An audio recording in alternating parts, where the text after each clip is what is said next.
Well, we've already previewed both the East and Central divisions in the American and National League. If you want to check those out, check out the podcast. Just search The Daily Tip wherever you get your podcast. Today, we're diving into the NL West here on The Daily Tip.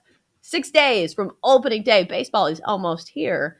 And let's talk about this division that looks pretty locked up according to the odds. Dodgers minus 225, Padres plus 325, Giants plus 550, and Rockies 80-1, Diamondbacks 100-1. And Jenks, get this. The team with the highest ticket count is actually the Diamondbacks, getting 30% of the tickets, followed by the Rockies at 28%, then the Dodgers at 25%. So, Jenks, I think you like a long shot play here.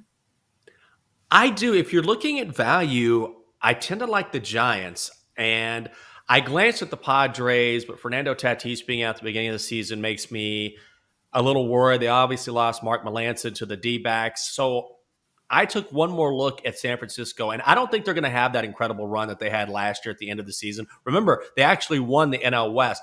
A loss of Buster Posey is going to be significant, but they've got a guy in Joey Bart, one of the best young prospects in the game. They still have Brandon Belt and Brandon Crawford, and I thought they did a really nice job of replacing Kevin Gossman and Johnny Cueto to get Carlos Rodon from the White Sox, Alex Cobb from the Angels. They still have Logan Webb, Anthony DeSclafani. So even though they're going to start with a strong rotation and maybe a bullpen that is going to be by committee, Jake McGee had 21 saves last year. Camilo Doval finished the season strong as well. That pitching staff is very good. I think maybe they take a step back as far as their lineup is concerned, but by virtue of their pitching alone, I think they can stay in a lot of games here. I love the value at plus 550. The Padres make me nervous. They were that hot team last year and maybe the year before. I don't know if this is their year or not, but it makes me nervous because they fell off so strongly at the end of 2021. So value-wise, I'm on San Francisco. I'm just wondering if Father Time finally catches up to San Francisco, because it was a particularly old team last season. And once again, a lot of veterans on this team. Tommy La Stella is a little long in the tooth. Evan Longoria is going to be starting the season on the IL. Brandon Crawford has been there for a bit.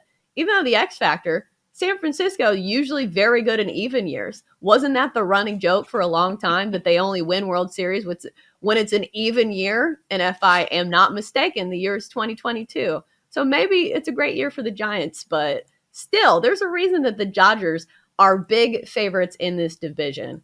On paper, they look unbeatable. And I get it. Baseball is a long season where they can have some injuries, and it can be a tough stretch for them where if one of these other teams are having a great season, they can lose it. And that's why I think this division for me is unbettable, because the Dodgers are probably going to win it, but at minus 225, absolutely no value there. And then looking at the Diamondbacks, I'm not sure what people are thinking other than, hey, it's 100-1. Maybe it happens. The Diamondbacks are one of those teams that I think are still in sell mode. I think they picked up Mark Melancon just so maybe he has a good first half of the season, and then they can flip him mid-season at the trade deadline and get some prospects for him. So I'm not sold on the Diamondbacks. In fact, I think they probably go under their win total this season.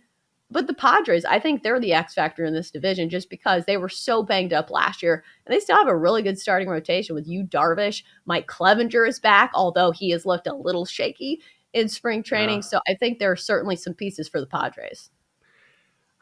I just can't do it with the Padres. I'm just blown away with the Dodgers. And even when I'm trying to look for any sort of weakness with the Dodgers, it's really hard to find it. And the thing with the Dodgers is, okay, maybe their bullpen needs a little help because Kenley Jansen is gone. But overall, you totally understand why they're minus money favorites. And the thing with LA you have to remember is this, just like last year, if there's anything that they're lacking midseason, you know they're going to make a move because they have all the pieces to make a run at the World Series anyway, just like they brought in Max Scherzer and Trey Turner last year. Whatever they lack before the trade deadline, they will find a way to solidify that weakness.